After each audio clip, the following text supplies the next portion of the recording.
কেউ যদি ভোট দেওয়ার জন্য স্বেচ্ছায় জোর করে টাকা দেয়, ওই টাকা নেওয়া কি জায়েজ হবে? নির্বাচনে এক প্রার্থীর টাকা খেয়ে অন্য প্রার্থীকে ভোট দিলে কি গুনাহ হবে? একেবারে কপালে চুমু দিয়ে বলি, আমার প্রতি যদি ন্যূনতম ভালোবাসা থাকে, আল্লাহর হস্তে নির্বাচনে টাকা খাইয়েন না, খাইয়েন না, পেটের মধ্যে আগুন ঢুকাইবেন।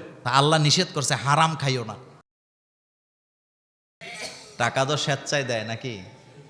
না। উদ্দেশ্য কি? সারা বছর তো দেয় নাই, এখন কেন দেয়? শোনেন, একটা মজার কথা, হাসির কথা বলি। সেটা হলো, সারা বছর আমরা তাদের পাই না। নির্বাচন আইলে জুমার মসজিদে মাহফিলে আইসে, নেতা সালাম দিব। কি দিব? সালাম দেওয়ার মধ্যেও দোষের কিছু নাই, কিন্তু বলেন তো সালামের উদ্দেশ্যটা কি?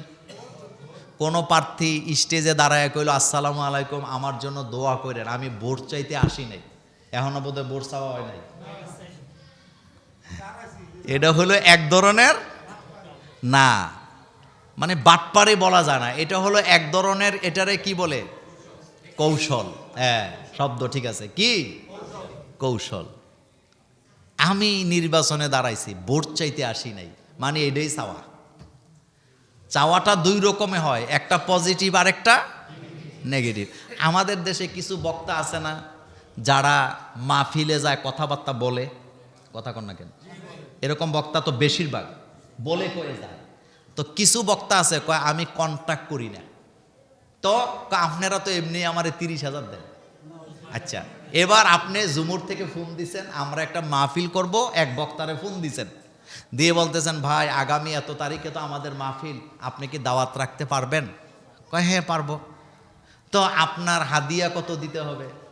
তো উনি বলতেছে, দেখেন আমি তো অন্যদের মতো না, ওদের মতো আমি কন্ট্যাক্ট করে ওয়াজ করি না, এটা আমি পছন্দ করি না, এটা তো জায়েজ নাই। তবে এমনিই মানুষ আমারে 40-50 হাজার দেয়। এখনো বোধহয় কন্ট্যাক্ট হয়েছে না? হ্যাঁ, কন্ট্যাক্ট হয়েছে নি? জিনিস কি? এই সেম কথাটা আমাদের নেতারাইয়া বলে, আমি ভোট চাইতে আসিনি, আপনাদের কি নিতে আইছি? তো ভাই এতদিন কই আছিলে দোয়া নেওয়ার জন্য? এতদিন আসো নাই কেন? এখন কেন আসছো দোয়া নিতে? হাহা। কিছু কিছু মাহফিলে যাই, কিছু কিছু মাহফিলে যাই, যাইয়া দেখি বক্তার নাম নাই পোস্টারে, নিচে, উপরে সব নেতা। তো নেতারে দিয়ে ওয়াজ করাই লিতেন। এক মাহফিলে দেখলাম এক নেতা বলতেছে, আমাদের টাকা দিয়ে মাহফিল হয়, তো তোমার কেউ কইছে নি টিয়া দিতে? না দিলে কি হইব? মনে করেন বাংলাদেশে কালকে ঘোষণা হইল যে ওয়াজ করে 1 টাকাও নেওয়া যাবে না, আর সরকার যদি আইন করে, তো টাকা না নিলে বক্তারা কি না খাইয়া থাকবো না? প্রত্যেক বক্তার পেশা আছে নাকি নাই? আমারও তো পেশা আছে। আমি যেই পেশায় নিয়োজিত আছি, ওয়াজ মাহফিল জুমার নামাজ কিচ্ছু লাগবে না। আমি একজন মুসলিম ম্যারেজ রেজিস্টার, তাও 2টা ইউনিয়নের কাজী আমি বর্তমানে। কয়টা? 2টা ইউনিয়নের যে কাজী, হেতেরে আমনে টেহা না দিলে কি হইব? ইমামতি টেহা না দিলে কি হইব? আমার আন্ডারে 10 জন কাজী, কয়জন? তো তাদের রিজিকের ব্যবস্থা কে করতেছে? মানে কথাটা আপনারা কেন বলছে, আমারে দিয়ে বুঝাইলাম, আপনাদেরকে দিয়ে বললে তো কষ্ট পাইবেন। রিজিকের মালিক কে? আল্লাহ। আপনার ছেলেটা বিদেশে গেছে, এখন ভালো কামাইতেছে, তা যে যখন বিদেশ যায় নাই, তখন কি আপনি না খাইয়া ছিলেন নাকি? কে খাওয়াইছে? আল্লাহ খাওয়াইছে। সুতরাং একেবারে কপালে চুমো দিয়ে কই, আমি অন্যরার দায়িত্ব নেব না, আমার মুসল্লিদের দায়িত্ব আমি নেব। একেবারে কপালে চুমু দিয়ে বলি, আমার প্রতি যদি ন্যূনতম ভালোবাসা থাকে, আল্লাহর হস্তে নির্বাচনে টাকা খাইয়েন না, খাইয়েন না, পেটের মধ্যে আগুন ঢুকাইবেন, হেতে হাসরের দিন দাঁড়ায় থাকবো। আবার অনেকে চালাকি করে, একজনের টিয়া খাই আরেকজনের ভোট দেবো, তো এটাও তো শয়তানি। এই চালাকি করার দরকার, আপনি টাকা নিয়েন না, আপনি বলে দেন, ভাই টাকা টোকা লাগবে না, আমার মাথার ভিতরে আছে, আমি যাদেরকে ভালো মনে করব তারে ভোট দিয়ে দেন, কোনো সমস্যা আছে না। তবে আরেকটা কথা বলি, ভোট কিন্তু আমানত। ভোট কি? এটা আসল জায়গায় দিতে হবে, যেখানে দেওয়া উচিত। আপনার মন মগজ দিয়ে ইসলাম চলে না, ইসলাম চলে কার কথায়? আমার কথা মতো ইসলাম চলেনি। আমি যা কথা বলি, এদিকে আমার কথা না আল্লাহর কথা? আল্লাহর কথা। আল্লাহ নিষেধ করছে, হারাম খাইও না। আলুর ভর্তা দিয়ে খাইলেন, জান্নাতে চলে গেলেন, লাভ না লস? লাভ। পোলাও কুরমা খাইলেন প্রতিদিন, একেবারে বিরিয়ানি খাইলেন, কি বলে কাচ্চি খাইলেন, কিন্তু হারাম খাইলেন, লস আছে নি? লস। আপনি জাহান্নামে যাবেন। খাইয়েন না টাকা, এবার অনেক হয়েছে, তওবা করেন। বাদ বলবেন যে ভাই আসো দেখি কারে দেওয়া যায়, যারে যোগ্য মনে করব, সৎ মনে করব, তারে দিয়ে দিব। কথা কয়টা? যোগ্য, সৎ। এবারে নির্বাচনে কাকে ভোট দেওয়া উচিত? ইসলাম এটা বলে ফেলছি, যোগ্য, সৎ। কয়টা কথা? স্লোগান কয়টা? দুইটা, যোগ্য, সৎ দিয়ে দিবেন। নির্বাচনে এক প্রার্থীর টাকা খেয়ে অন্য প্রার্থীকে ভোট দিলে কি গুনাহ হবে? অবশ্যই হবে। খাইছো মানে বিক্রি হইছ। কথা কন না কেন? খাইছে মানে কি? বিক্রি হয়েছে। আমাদের দেশে মেল দরবার করার আগে মেল্লারা বিক্রি হয়নি। মেল্লা বুঝেননি? আমি একটা গ্রাম্য ভাষাটা কইলাম। হ্যাঁ, এটা গোপন কথা বলি। গোপন কথাটা হইল, ঝগড়া হয়েছে আর কি, পাড়ায় পাড়ায় দুই ছেলে ঝগড়া লাগছে।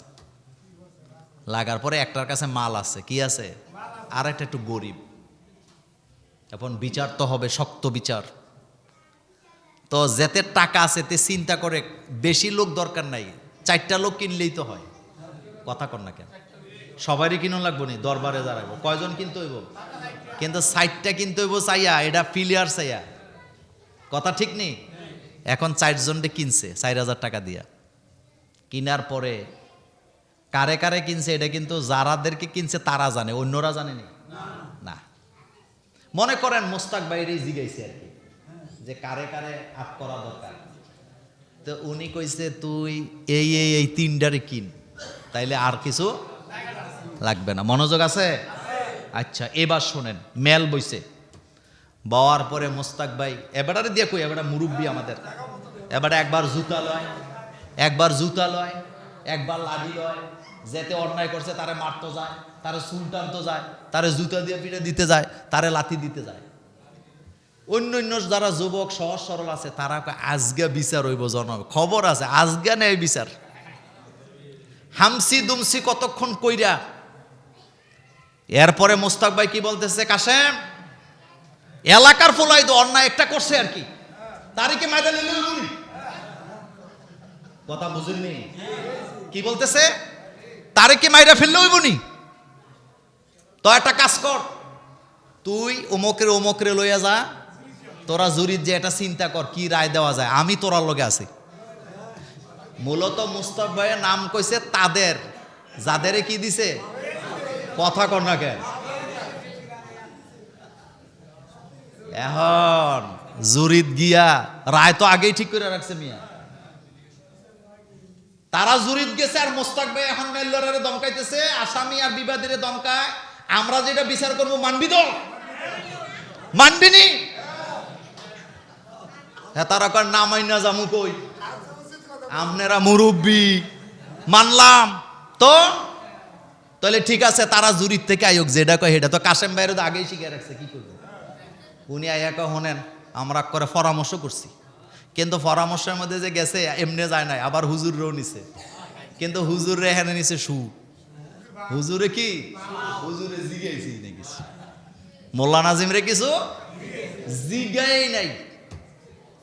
এরপর আয়া একটা রায় দিয়ে দেয়। এভাবেই সমাজ চলতেছে। পরিবর্তন হোক চাই, এত আস্তে গেলে হইবনি। পরিবর্তন হোক চাই, আমরা পরিবর্তন চাই। আজকে আর না, অনেক সময় গেছে। আল্লাহ যেন আমাদেরকে কবুল করেন, আল্লাহ যেন আমাদেরকে মাফ করেন, আল্লাহ যেন আমাদেরকে হেদায়েত দান করেন। আমরা যেন বেচা বিক্রি। এবার শোনেন, শেষ কথা, 30 সেকেন্ড। আমি আমার দায়িত্ব পালন করছি। বলেন, আমি আমার দায়িত্ব কি? আমি আপনাদের খতিব, আমি আপনাদের খতিব, আমি আপনাদের রাহবার, আমি সতর্ককারী। আল্লাহর জাতের কসম, আমি আপনাকে সতর্ক করছি আপনার আখেরাতের কল্যাণের জন্য। এবার আপনি যদি অপরাধে জড়ান, এখন আর আমারে আল্লাহ জিজ্ঞেস করবে না, বলবে তুমি খতিব, তুমি তোমার দায়িত্ব পালন করছো, আমি তোমার ব্যাপারে কোনো কথা নাই। কিন্তু যারা শোনার পরে মানে নাই তাদেরকে ধরা হবে। কথা কি ক্লিয়ার? রাসূল সাল্লাল্লাহু আলাইহি ওয়াসাল্লামের চাইতে বড় দায়িত্বশীল আর আসেনি? কিন্তু বিদায় হজের ভাষণে রাসূল এই কথাটা কেন জিজ্ঞেস করলো যে আমি কি তোমাদের মধ্যে দায়িত্ব ঠিকমতো পালন করছিলাম রিসালাতের? সাহাবারা কি বলছে? অবশ্যই আপনি দায়িত্ব পালন করছেন। কেন জিজ্ঞেসে জানেন? কারণ হাসরের মাঠে আল্লাহর আদালতে রাসূল বলবে আমি তাদের সাক্ষী নিছি, আমি আমার দায়িত্বে কোনো অবহেলা করি নাই। আমি মোল্লা নাজিম আমার মুসল্লিদের সামনে আমিও আল্লাহকে সাক্ষী রেখে বলি আমি আমার দায়িত্ব পালন করছি। এবার যদি আপনি টাকা খাইয়া ভোট দেন, আপনি দুর্নীতিতে জড়ান অথবা সহযোগিতা করেন, এবার আল্লাহর আদালতে আপনি জবাব দিবেন, আমার কোনো জবাব নেই।